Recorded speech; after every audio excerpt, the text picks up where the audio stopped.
Welcome to another edition of Drugs, Crime, and Politics, brought to you by the Drug Policy Forum of Texas. I'm your host, Buford Terrell. With us tonight, we have an old friend of the show, Clayton Jones, who comes to us from the front lines of the medical marijuana wars. But before I start discussing things with Clayton, there have been some rather interesting recent news developments. I think possibly the most important is the resolution adopted by the American College of Physicians in support of medical marijuana. Now, the American College of Physicians is quite possibly the most prestigious organization of practicing doctors in the country. And they came out very squarely in favor of the therapeutic use of marijuana and advocated more intensive research into the area. I think also we cannot stress too much the way the primary elections in Texas are shaping up as being possibly the most critical any of us have seen in our lifetimes. With the shakedown in the national political candidacies for president in particular, with crucial down-ballot local elections going on, it's beginning to look like there may be a real two-party battle in the state of Texas for the first time in many, many years. And as I've said before, and probably will stress again, as far as most of us locally are concerned, the Harris County District Attorney's Office may be the most crucial election for any of us. The district attorney, with his discretion, is possibly the most powerful elected official in the country, excepting maybe the president. He has discretion that can and does directly affect the life of every individual within his district. It's an election that you need to look at closely. It's one you need to pay attention to the details, and it's one where you need to make your vote count. Well, Clayton, what's been going on lately? Well, we've gone to see Dwayne Bohack. I've gone to see Nick Lamson. I'm a little trouble with both of them on their stance. Okay. I went to Nick Lamson and talked to him about Hinchey-Robacker amendment. Yes. And I explained to him that his vote against that amendment was affecting people like myself right here in this state, because states are finding it more troublesome to enact a law when the federal government is going to go right in behind them with task forces, and states are just getting afraid to be battling with the federal government. Well, I've noticed, though, that I believe it's Wisconsin has a major initiative proposal coming up this year. Yes. And it looks like the pro forces are pretty strong there. Pro forces are strong almost everywhere that there's a movement. You got a strong movement in Arkansas, Connecticut, Massachusetts, New Hampshire, Michigan, Wisconsin. It's just going wild. I mean, the government has lost the war. Yeah. The war has already been lost, and now we're just in the negotiating factors. I do believe, and I just think it's a matter of time. It's going to be everywhere. Yeah. With California saying that the federal government has cut down $11 billion, that's with a B, of marijuana last year. Now, that's bigger than its 3 agricultural crops combined. Yes. The economics of it is just not going to allow the states to stay as neutral as they are. Well, you bring up something that has been one of my main issues for many years, and that's the price. I was flabbergasted the other day when I heard that the dispensary in California that's installed the vending machine was charging $100 for an eighth of an ounce. Now, frankly, that's criminal. That's obscene. Yeah. And it's something I've said time and time again. If you look at the agricultural processes involved, if you look at the economics of the markets, legal marijuana should cost approximately what tea bags or coffee or cigarettes cost. All of the rest of the price pays for the laws against marijuana. Right. And that's also why there are lots of crooks in the business, is they're after that money. The government has created this black market, and it's a terrible big hole that it takes tremendous amount of money to try to fill it. I don't know, the prices of regular swag that we call as compared to hydroponic grown.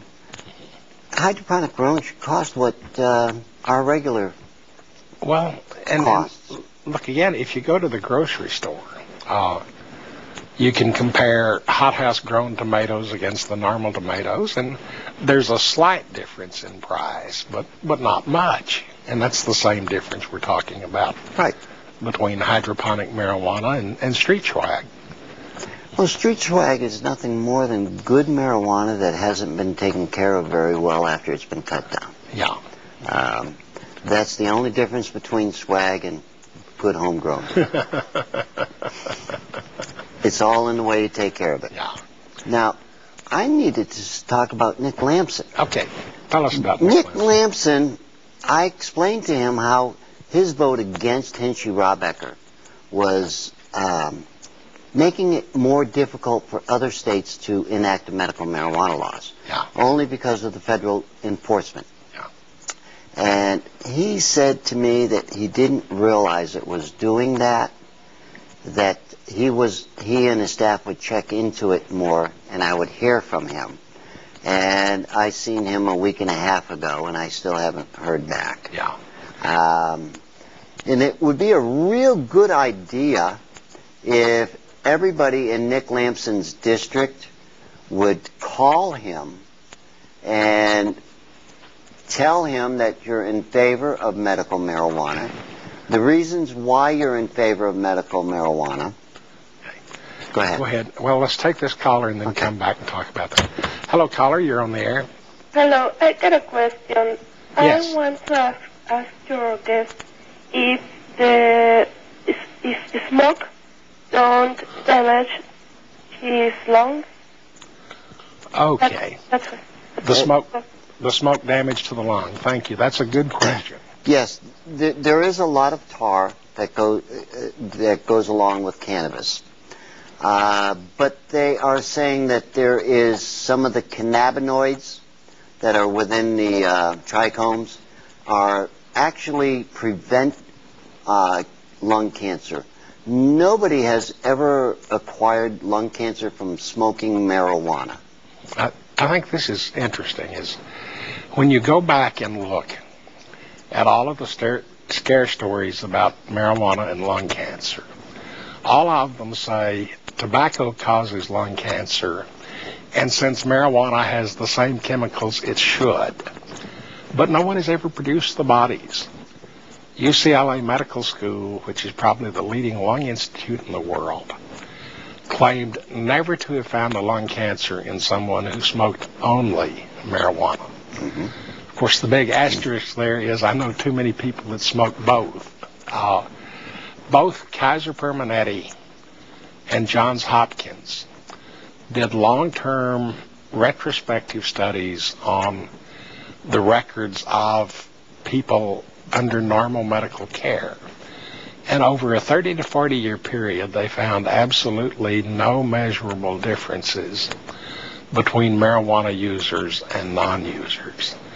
So the real secret to this danger from the smoking of marijuana is they haven't found the bodies yet.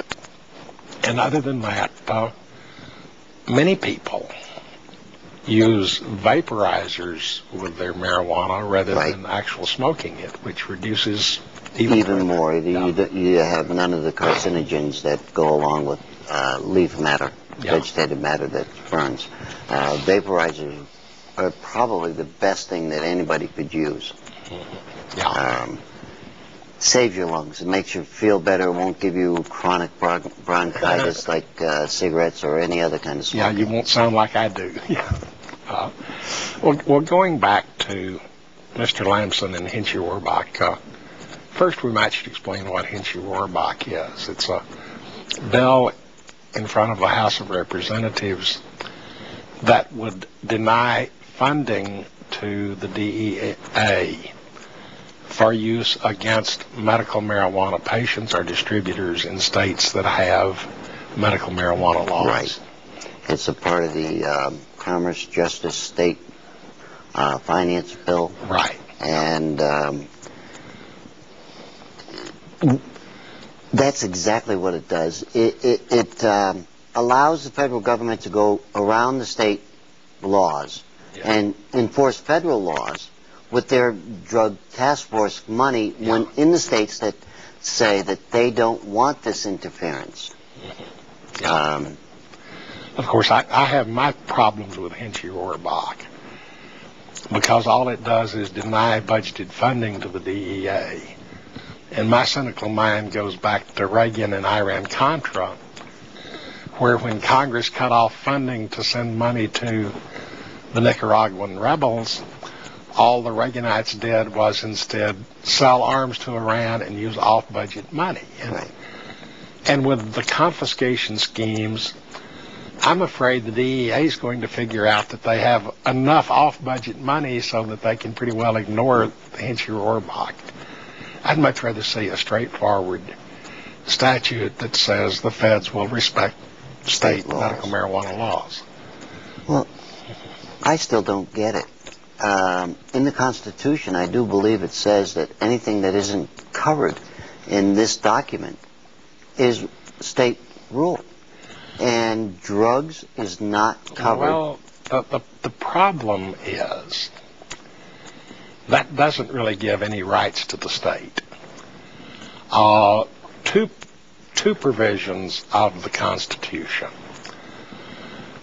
pretty well cut that 10th Amendment down to a little bitty veriform appendix. The first is the necessary and proper clause giving Congress the power to do anything necessary and proper to carry out their other duties. And ever since the days of John Marshall, that's been interpreted to mean if Congress thinks it would help carry out, say, the Commerce Clause or anything else, they can do it. The second thing is the Constitution says that treaties will be the supreme law of the land. And in the case of the marijuana laws, Congress has used both the Commerce Clause and the treaty clause with the UN conventions that put a duty on national governments to control or even eliminate marijuana trafficking. So it's not really a states' rights issue. I mean, a lot of people have tried to make it that, but constitutional law really gives the federal government so much leeway here. There is something else, though, that I think more people should pay attention to. And this got a lot of publicity 10 or 15 years ago with this concept of unfunded mandates, where the Supreme Court said that the state governments did not have to carry out federal laws or help enforce federal laws or directives unless the federal government gave them money. And in 1925, New York told the feds, we're not going to enforce your prohibition laws. If you want to enforce them, you do it. And if the states would pull their police out of the federal drug enforcement laws and leave it to the feds don't have that many DEA agents. Is that another call? Hello, caller. You're on the air. Hi, how you doing? Just fine. How are you? All right. I was just, when everybody talk about drugs, they basically think of marijuana, heroin, crack cocaine, right? Those are some of them, yeah. But no one ever talks about prescription and non-prescription drugs that also have nothing but negative side effects on people, and is the cause of most of these illness and diseases out here. Okay, thank you. Well, I have a friend that's a high school teacher, Yeah. and he says his big problem in schools is prescription drugs that kids can hide in their pen. Marijuana is not a problem in schools. No. Actually, it's time to take a break now. Let's take a break, and when we come back, we'll talk more about kids and drugs and prescription drugs.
Well, we're here tonight with Clayton Jones, and just before the break we had a caller that asked about school children and prescription and illegal drugs. And before I ask for Clayton's comments on it, I want to make a couple of comments. The first is the distinction between illegal drugs and prescription drugs is totally artificial and meaningless. If we take, for instance, heroin, which is an illegal drug, and morphine, which is a legal prescription drug that I don't think you can go through surgery without getting. Once they're in your body, they're both exactly the same. They're both morphine. Likewise, the Adderall that your kid may be taking for ADD or something related is exactly the same thing as the so-called illegal amphetamines. I mean, the distinctions are just basically silly. And as far as schools are concerned, there are only two drugs that present serious problems in schools or with school kids. Those are alcohol and tobacco. Once you get past those two, the rest of them have such a small impact that they could pretty well safely be forgotten now. You were saying something about kids and drugs. Yeah, I have a friend that's a high school teacher. Yeah. He's teaches special education. And he said that marijuana has never been a problem in the school setting. Right. He says the big thing that they have problems with is kids having pills in their pens. Yeah. A pill is just so easy to hide. And he said they'll take one at the beginning of the class. He says by the end of the class, 50 minutes later, you just wonder how it's the same child in a matter of 50 minutes. And that's legal prescriptions taken illegally.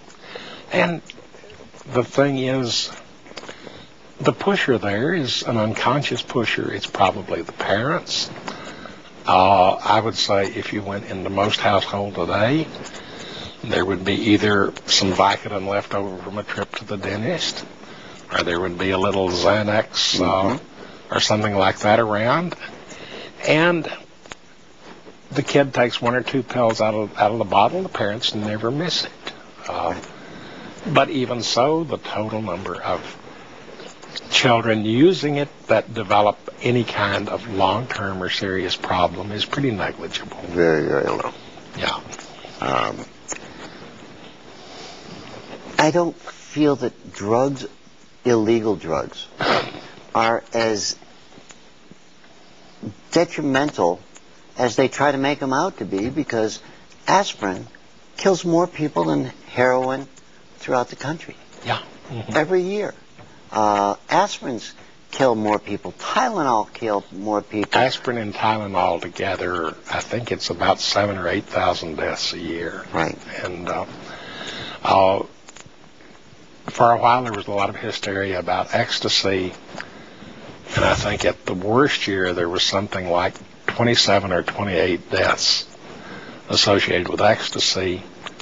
Most of these actually were heat exhaustion from dancing too long. Yeah, too much. But the ironic thing is every year, I mean this is consistently year after year, approximately the same number of children die from the same heat exhaustion at football practice. I mean that gives a little perspective. Oh, the number that they're speaking about is very minuscule. Yeah. When you look at the realm of the whole situation. When you're talking 1,700 people approximately die a year from illegal drugs. Yeah. And prescription drugs that are prescribed wrong, taken wrong, is approximately 100,000 a year. That's a little higher than 70,000? Something like that. And alcohol-related deaths are over 100,000 a year. Yes, I mean that gives you cancer, gives you high blood pressure, kills your liver, kidneys. I mean it's terrible. And even on top of that, the only drug whose use has ever been associated with crime in any sort of scientific study is alcohol. I mean, it's the only one. And I know, mainly since I've started doing this show, I spend a lot of time reading the inside pages of Section B of the Chronicle, where they basically report the crimes that have gone on in the city. And if you read through, it's the fights and shootings outside of nightclubs. It's the drunks involved in car accidents. Everywhere you look, you see alcohol involvement. Yes, but every time there is alcohol involvement and they'll find a joint or a roach or something, they always say it's marijuana and alcohol. Yeah. The emphasis is always marijuana.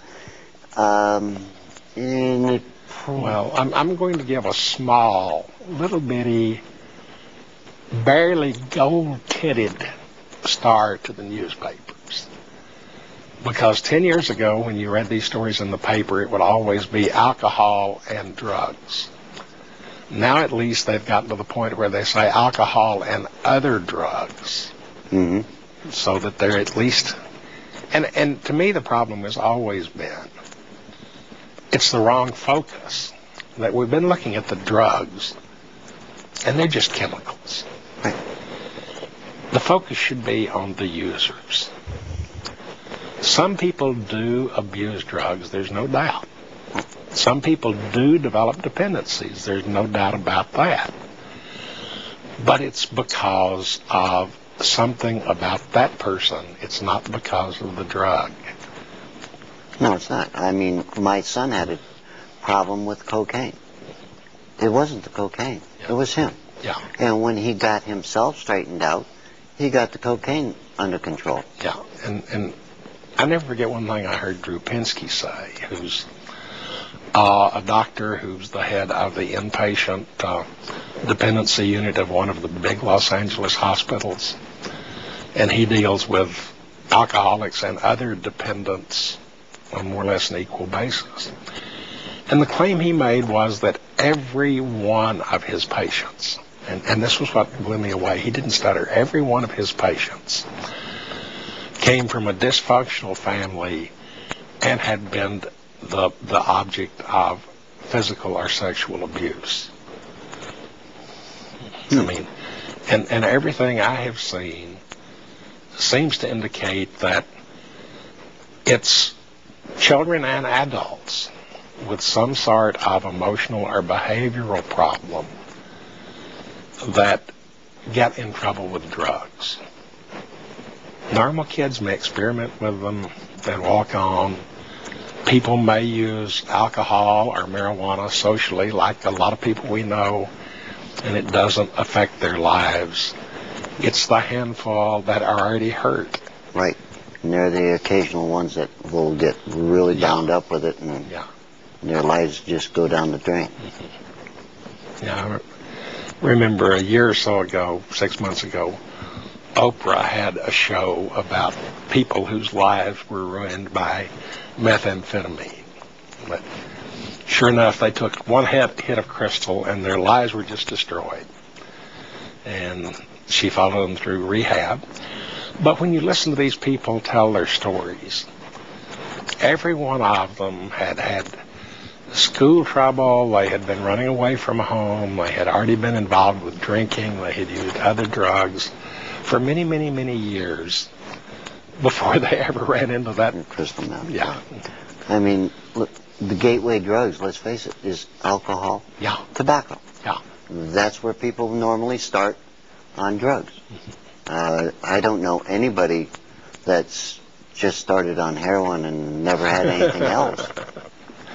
No. Well, probably 100 years ago there were some. When morphinism was known as the old soldier's disease, the Civil War was the first time morphine was widely used as a painkiller. But it was before doctors had learned much about administering it. And as a pain doctor told me, it was also before doctors knew much about surgery. And that phantom limb pain and other things is still a major pain problem. So, yeah, those people went straight from morphine to heroin, but it's not a beginner drug for most people. We have another caller. Caller, you're on the air. Oh, hello. Hello. Good talking to you. I was just wondering, could you maybe talk about some, like, mushrooms or laws about it and stuff? Okay, mushrooms.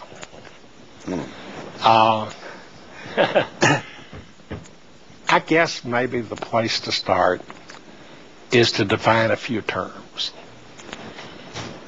Psychedelic drugs are those that don't necessarily affect someone's behavior or even their mood, but they can cause visual or auditory hallucinations.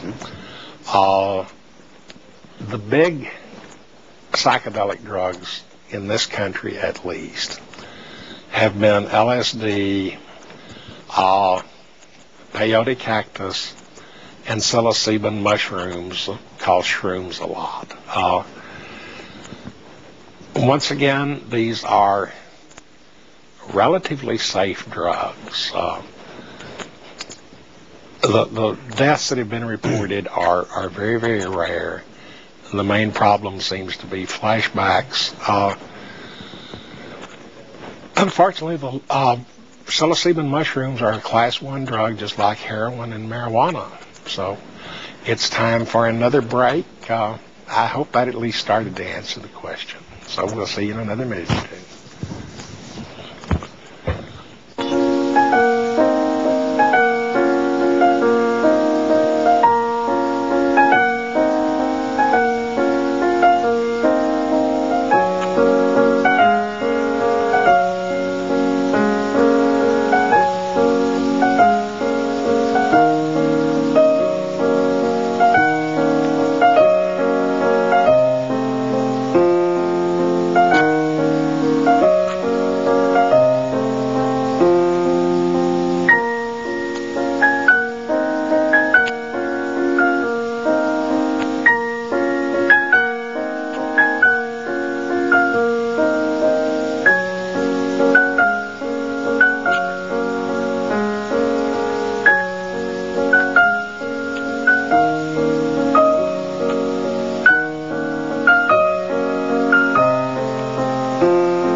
We're back. Did you have something you wanted to add about mushrooms? Yeah, they never seemed so terribly bad when I was younger and I used them.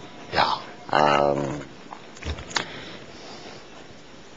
I guess it was all in your state of mind when you took them, what you expected and where you were, and that was about it. For a number of years, they were sold quasi-legally the same way marijuana has been in the Netherlands as well.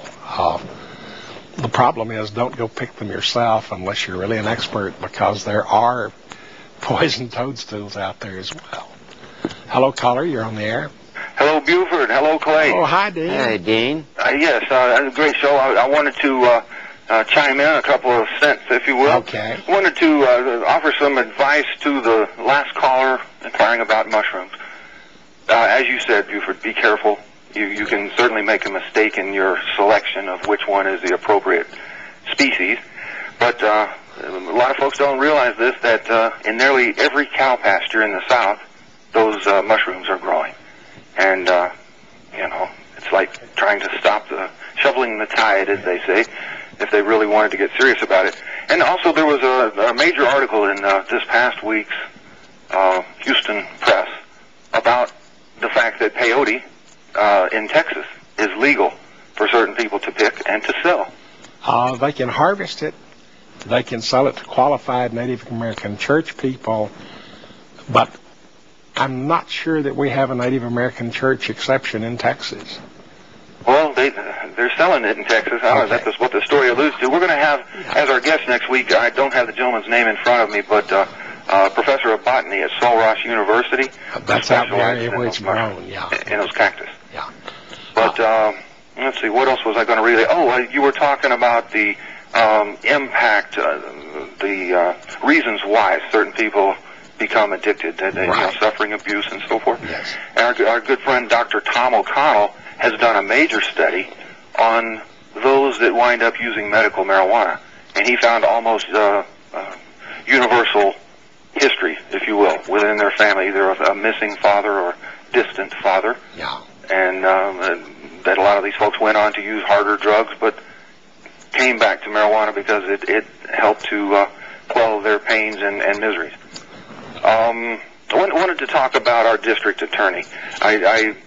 Please do. I appreciated y'all's show last go around with Mark Patterson and the incoming president of the Harris County Lawyers Association. And I had him on my show today.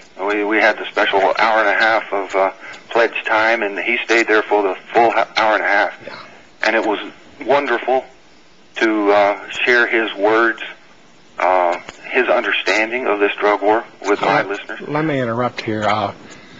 Don't you have tapes of those broadcasts available on your website if someone wants to listen to it? I do indeed. I took that hour and a half. I'm going to make 2 half-hour programs out of it. I posted today's Cultural Baggage Show is the first section of that. I kind of pulled out all the begging and pleading for pledges, but we're going to get 2 half hours out of it, and it's at drugtruth.net. It's on the left-hand side, Cultural Baggage Show for February 20th. You can click there and listen in.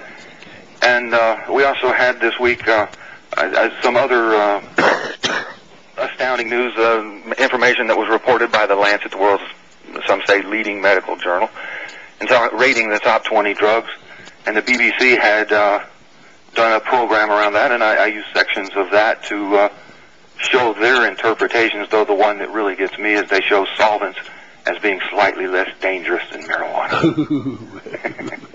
But anyway, I would urge folks to participate in this coming election season. The people running for president are very important, but I think more important, and especially to the city of Houston, is to look at these district attorney candidates and hold their feet to the fire and make them change this policy, which everyone recognizes as a hopeless failure.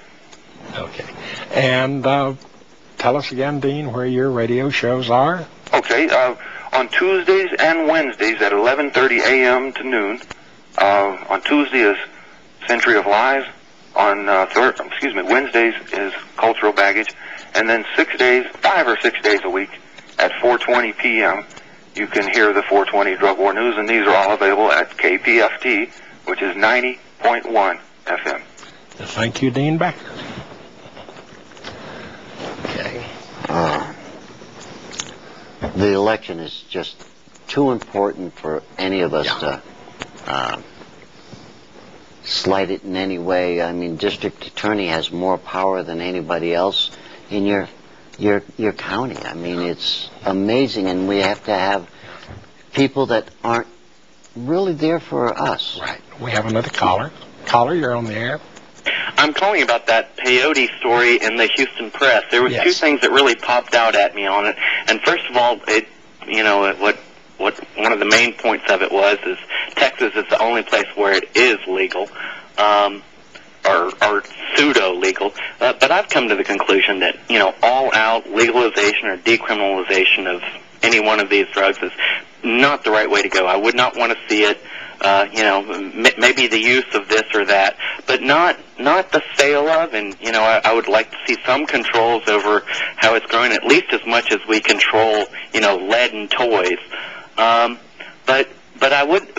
I think we have a model for this. Another point of that peyote story was it's legal for 3 people to harvest and sell them. But I would not want to see this go privatized, or once it does, it gets commercialized, and that's a whole another level of use of drugs that we really have not, thought about, at least in the last 100 years or so. When we used to have the medicine man. Okay.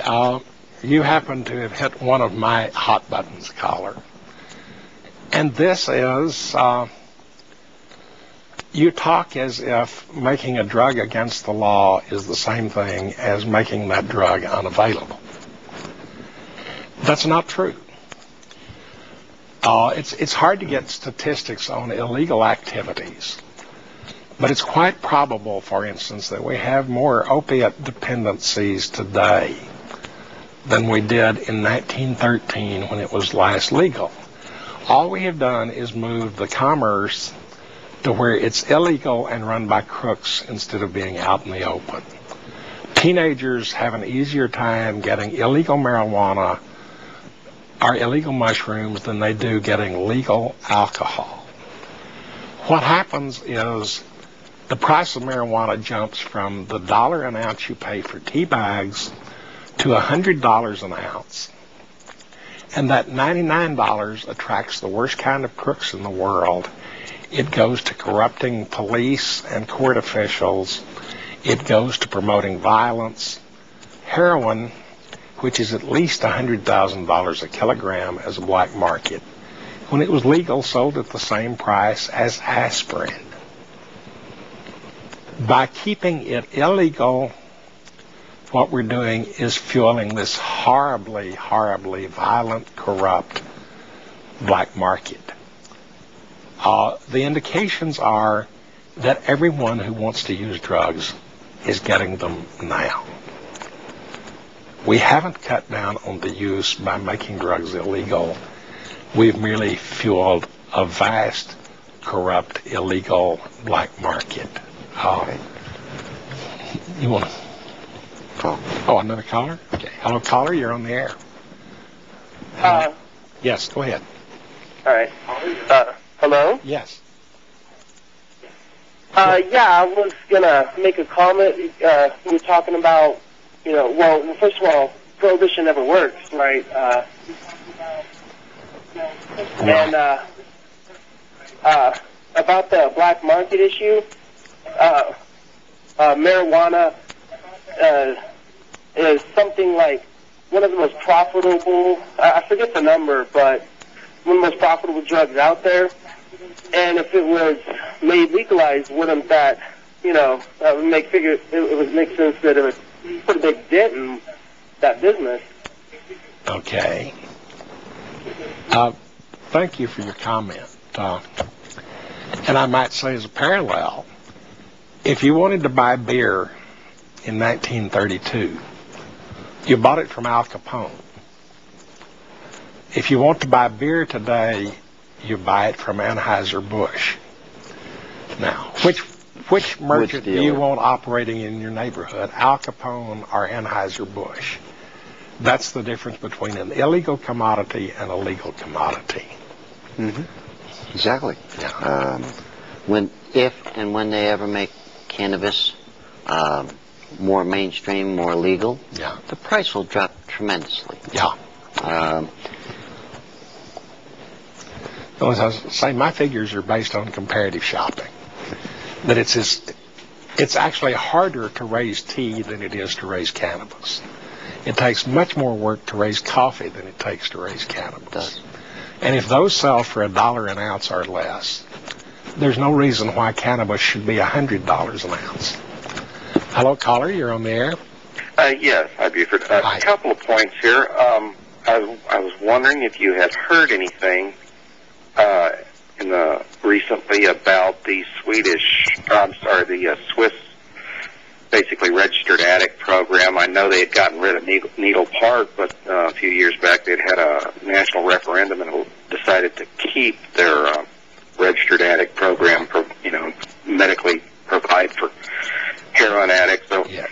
I wonder if you'd heard anything about how that was progressing. And there was another point. The Dean Becker's program yesterday, talking about a BBC program, mentioned that they had actually, at least in Britain, had found one person had died of marijuana. They had one casualty that they had reported, and I wondered if you had heard anything about that. Yes, I know the story on that. So. Okay, I look forward to hearing about that. Okay. But thank you. Thank you. Okay. What does that say? A short time ago, the British press reported that a teenager died from an overdose of marijuana. It turned out that there was no autopsy done, there was no medical report done. This was the finding of a coroner's inquest. And a coroner in Great Britain is approximately the same thing as a justice of the peace is here. He's an elected official that's not required to have any medical or legal training. He's responsible for investigating the circumstances of deaths. When a doctor went back and looked at that case, he said there was absolutely nothing in the record that implicated cannabis in the death at all. So this is still not a medical death. The other thing, not only is the Swiss program of providing free heroin to addicts still thriving, still continuing, there's not been an overdose death in the roughly more than 10 years now since they started it. Property crime has gone way down. Several other countries have now adopted similar programs. Parts of Canada have it. They have safe Texas injections. well, they've got safe injection rooms, as does Germany, but that's not the same as providing. We're going to have to take another break and be back in a minute or two. It's time to play Name That Drug by its side effects. Swelling of the lips, bloating, death. You'll never get this in 10 seconds. This new medicine is undergoing trials in Canada. It's made from a sea creature. It's hundreds of times more powerful than heroin. It helps those in great pain, like cancer patients. This med also helps cure heroin addiction. They said that 100 years ago when heroin displaced morphine. Time's up. The answer from the yellow pufferfish, tetrodetoxin. This week in drug war history, February 24th, 2000, members of the Belgian Parliament make a proposal to modify their laws in order to partially decriminalize the possession of cannabis and its derivatives. February 26, 1995, former mayor of San Francisco, Frank Jordan, is quoted in the Los Angeles Times, "I have no problem whatsoever with the use of marijuana for medical purposes. I am sensitive and compassionate to people who have legitimate needs." February 27, 1999, conservative William F. Buckley Jr. is quoted in the New York Post, "Even if one takes every reefer madness allegation of the prohibitionists at face value, prohibition has done far more to far more people than marijuana ever could." February 28, 2000, UPI reports that Spanish researchers said the chemical in marijuana that produces a high shows promise as a weapon against deadly brain tumors. March 1st, 1915. The Harrison Narcotics Act goes into legal effect, beginning prohibition of drugs. March 1st, 1999. The advice columnist Abigail Van Buren, in her popular column Dear Abby, writes, "I agree that marijuana laws are overdue for an overhaul. I also favor medical marijuana use if it is prescribed by a physician." This is Steve Nolan for the Drug Truth Network. Government? Hey, this is Tommy Chong, and you're watching Drugs, Crime, and Politics. Okay, we're back. Want to remind everyone that Houston Normal has its monthly meeting tomorrow night, February 21st, at 7:30 p.m. at the West Gray Cafeteria on West Gray Street. And if you need further directions or information, you can go to, is it HoustonNormal.org? Yes. Yeah, HoustonNormal.org, O-R-G. So that's there. You were asking Clayton during the break? You know, there is 6 people, I believe the number's now 6, Something that like that. Get a 300 cannabis cigarettes a month from our federal government. These people have fibromyalgia, they have different serious diseases. And the program was cut out. Mm-hmm. Now, I'm allergic to every pain medication there is. I'm allergic to analgesics. Yeah. I sure would like to. I could get you really appreciate that program. That program has not accepted a new patient in over 20 years. In the 1970s, a Washington, I believe he was a stockbroker, discovered that marijuana helped his glaucoma. He was arrested.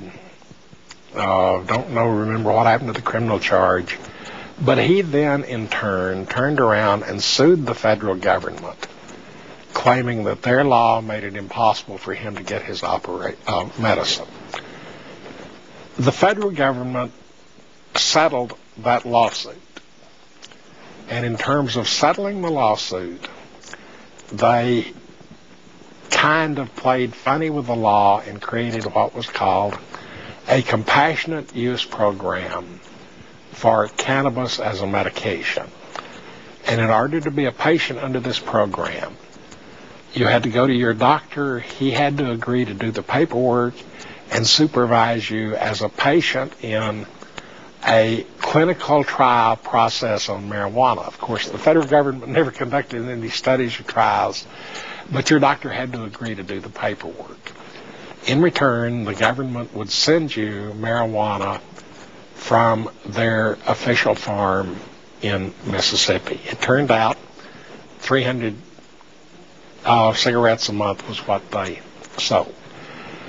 The program grew until it ultimately had, I think, about 3 dozen patients in it. I'm not sure the exact number, but it was enough so that you could tell it was there. During the Reagan administration, though, a new disease hit the country. AIDS. It was called AIDS. And at that time, almost all of the AIDS sufferers were homosexual men. The AIDS sufferers were finding out that marijuana did a very good job of combating what was then called the AIDS wasting syndrome, so they were all using it. They started applying, having their doctors apply, to join the Compassionate Use Program. The Reagan administration got the shivering fits about the thought of the word getting out that the federal government was giving marijuana to queers. So they canceled the Compassionate Use Program. The members of the program sued. The court said, yes, the government has a right to stop the program, but they have to continue providing the marijuana to the patients that were already in it.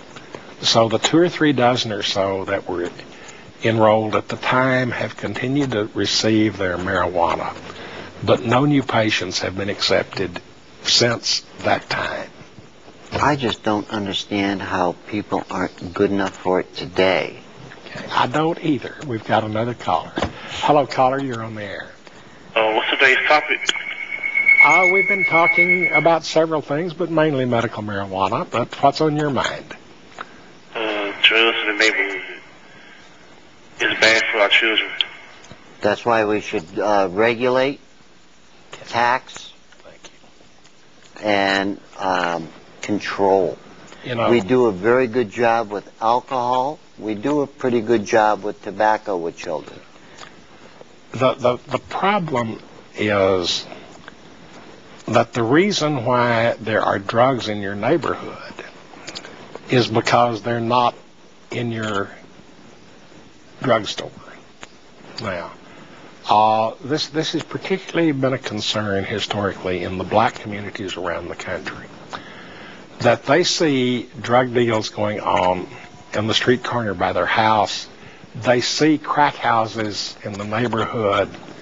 They see people using right in front of them, but they blame the drugs, when the real problem is the drug laws. If you want to get the drugs out of your neighborhood and get the drugs away from your kids, get rid of the drug laws. Hello, caller, you're on the air. How you doing?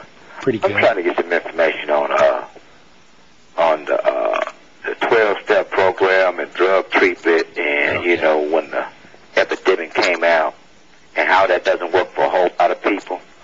And are there any other remedies that you know? Is that just like a government thing, or is that just, you know, is it something like that? Okay. He asked about 12-step programs and other kinds of treatment for drugs. The 12-step programs were invented in the 1930s by alcoholics for alcoholics, and they're reasonably successful. They've since been expanded to use of other kinds of drugs, but they don't work for everybody. In fact, no therapy works for everybody.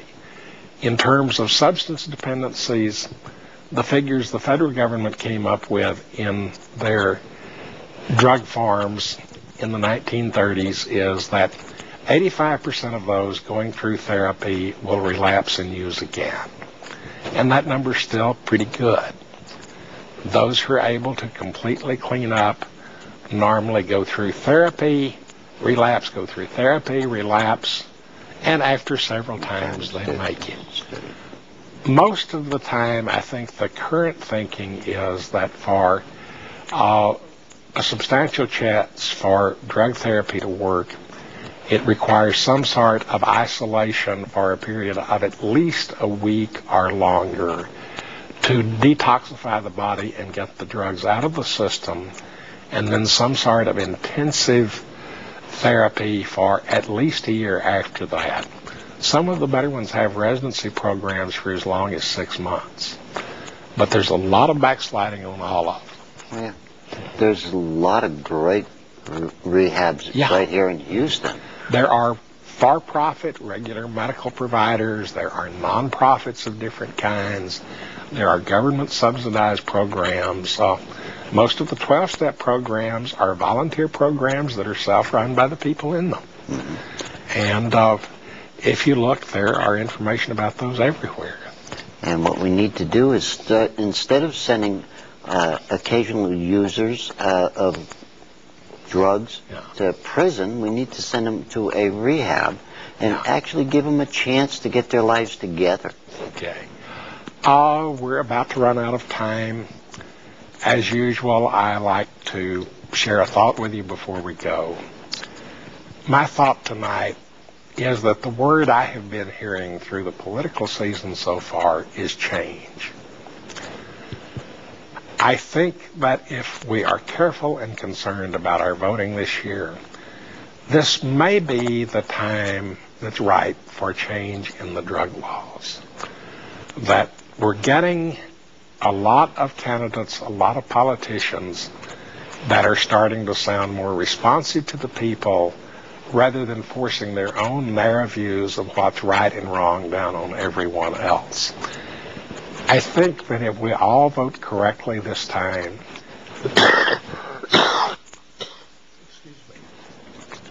that we've got a good chance of making some real differences in the law at the federal level. So in looking at their candidates, ask yourself, is this someone that really cares about people? Is this someone willing to look at the facts? And the most important thing we can all do before and after the election is make that politician's phone ring like you've been making our phone ring tonight. Bug them to death. Write them. Go see them in person. But they're your employees. It's up to you to tell them what to do. And with an election year current, it's your job to fire them when they don't do it. Do you have anything to add? No, it sounds very good. Okay. It's been a very interesting program. Yes.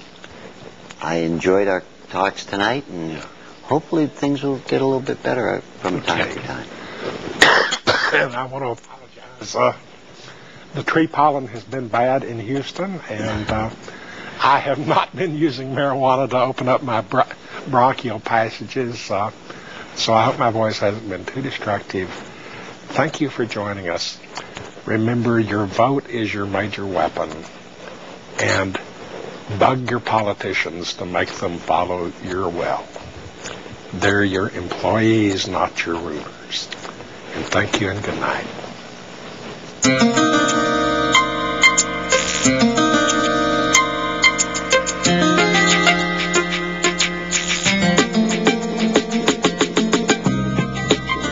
Present policy of drug prohibition is hopeless. It is hopeless. It will never get better.